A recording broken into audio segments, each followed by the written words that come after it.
Hello दोस्तों, राधे राधे, हर हर महादेव। मैं मीनाक्षी आपके सामने फिर उपस्थित हुई हूँ अपने अगले टॉपिक के साथ। लेकिन उसमें आगे बढ़ने से पहले मैं अपने प्यारे दोस्तों, प्यारे व्यूवर्स या जो भी कोई मेरा ये वीडियो वॉच कर रहा है उसे आज इतने सुंदर पर्व जो कि होली का पर्व है उस पर मेरी बहुत बहुत हार्दिक शुभकामनाएं। आप सभी का जीवन बहुत ही खुशियों और रंग भरा हो और आपकी सभी मनोकामनाएं पूरी हों। तो चलिए इसी के साथ अब हम अपना वीडियो स्टार्ट करते हैं, शुरू करते हैं इस सेशन को। तो आज इस सेशन में मैं बता दूं कि मैं बेबीहुड में ही, बेबीज़ के बारे में ही कुछ और बातें, कुछ और इन्फॉर्मेशन आपको देने वाली हूं। जैसा कि पिछले कुछ वीडियोस में मैंने बच्चों के बहुत सारे डेवलपमेंट्स के बारे में बात की, तो आज हम उनके अंडरस्टैंडिंग की बातें करते हैं कि इस बेबीहुड पीरियड में जो बेबीज़ होते हैं अपने 2 साल तक के उम्र में किस तरह से उनके अंदर अंडरस्टैंडिंग डेवलप होती है या किसी भी चीज़ों की मीनिंग्स वो किस तरह से निकालते हैं, कॉन्सेप्ट्स बनाते हैं।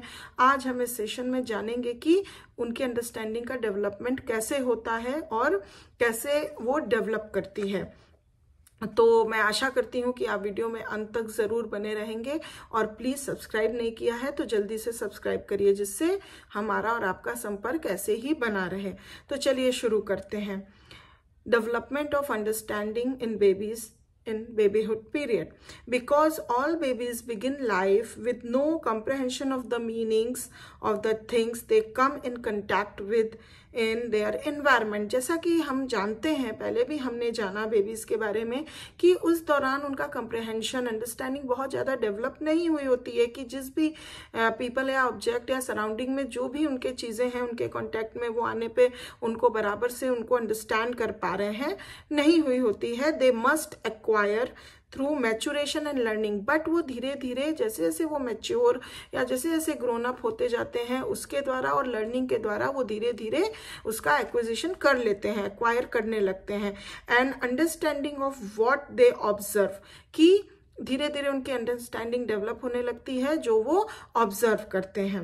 What meanings babies acquire depends partly on the level of their intelligence and partly on their previous experiences. तो 2 बातों पे पार्टली ये डिपेंड करता है कि बेबीज का जो इंटेलिजेंस लेवल है वो कितना है और उसने पास्ट में क्या एक्सपीरियंस किया है। तो इस तरह से भी किसी भी मीनिंग को एक्विजिशन वो करते हैं। As new meanings are acquired, babies interpret new experiences in terms of their memories of previous ones.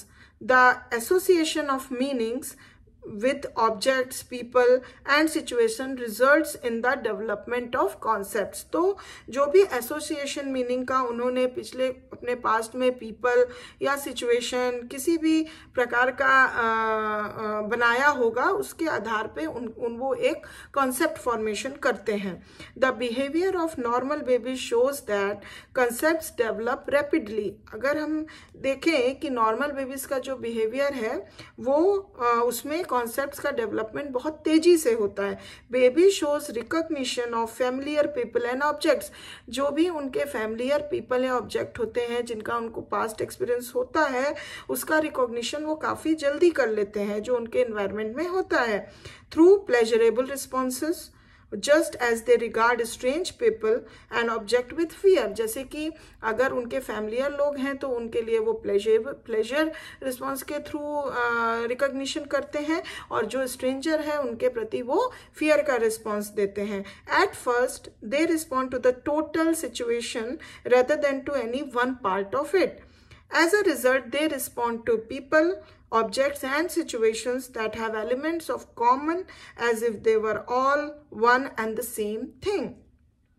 That is why, as was pointed out earlier, conditioning of the emotions is so easy and so common during babyhood. इसीलिए पहले ही हम बता चुके थे कि emotions जो होते हैं वो कंडीशनड होते हैं और ये बहुत ही कॉमन पाया जाता है during babyhood.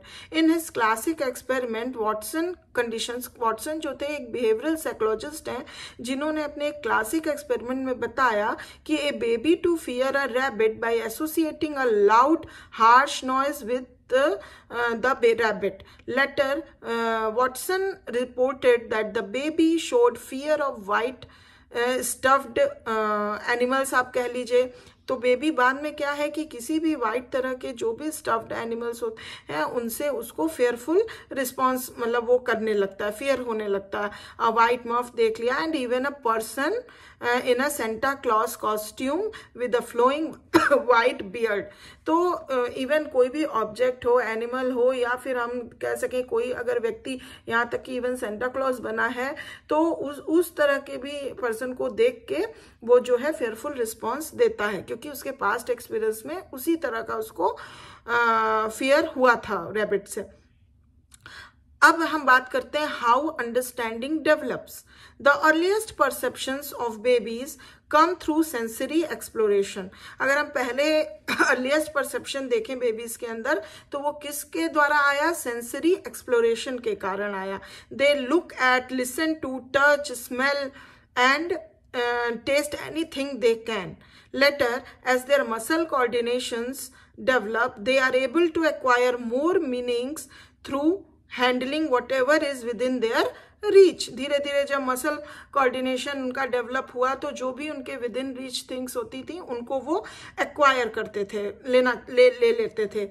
Handling causes the attention to be fixed and this gives an opportunity to discover meanings.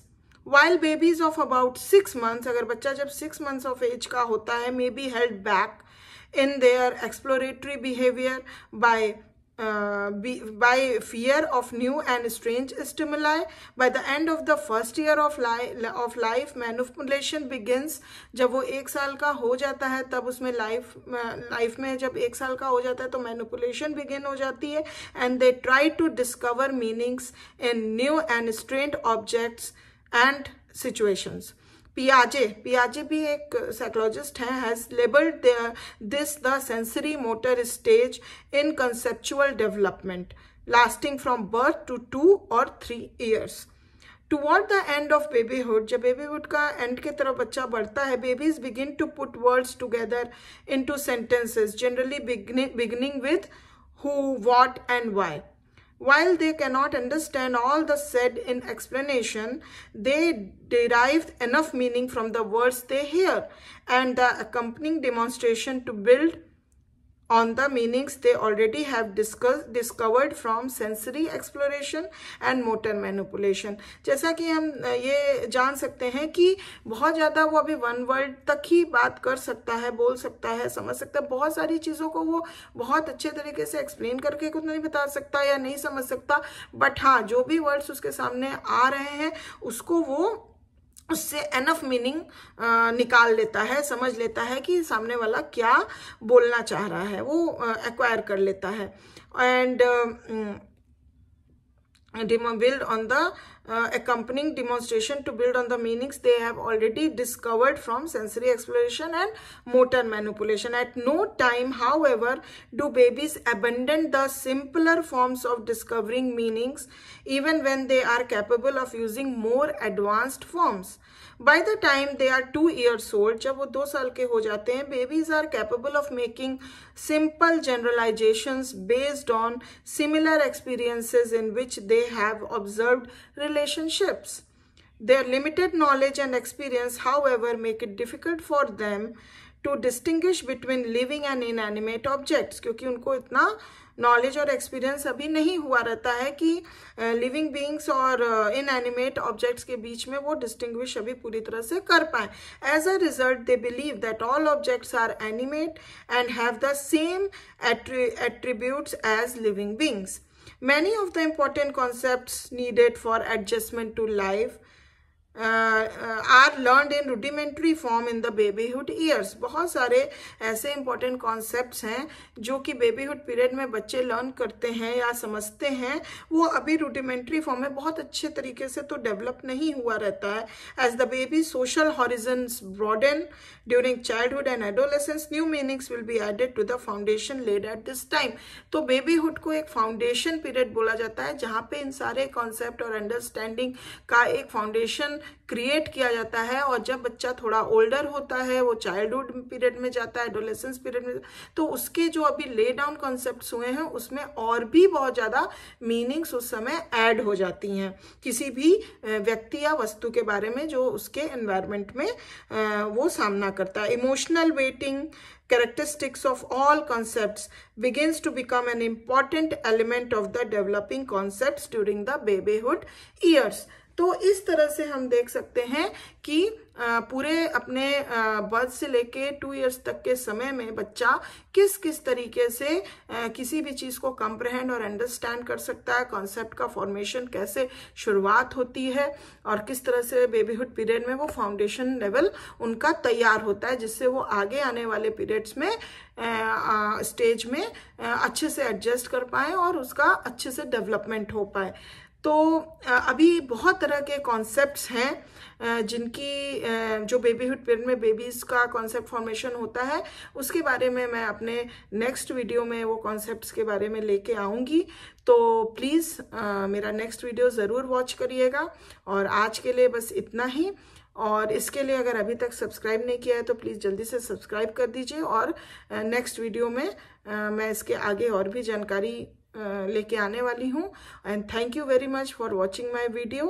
अगर इन्फॉर्मेशन पसंद आई हो तो प्लीज़ एक लाइक ज़रूर कर दीजिएगा, जिससे मेरे को और भी इंकरेजमेंट होगी और मैं और भी अच्छी अच्छी बातें, अच्छी अच्छी चीज़ें आपके सामने समक्ष लेके आऊँगी।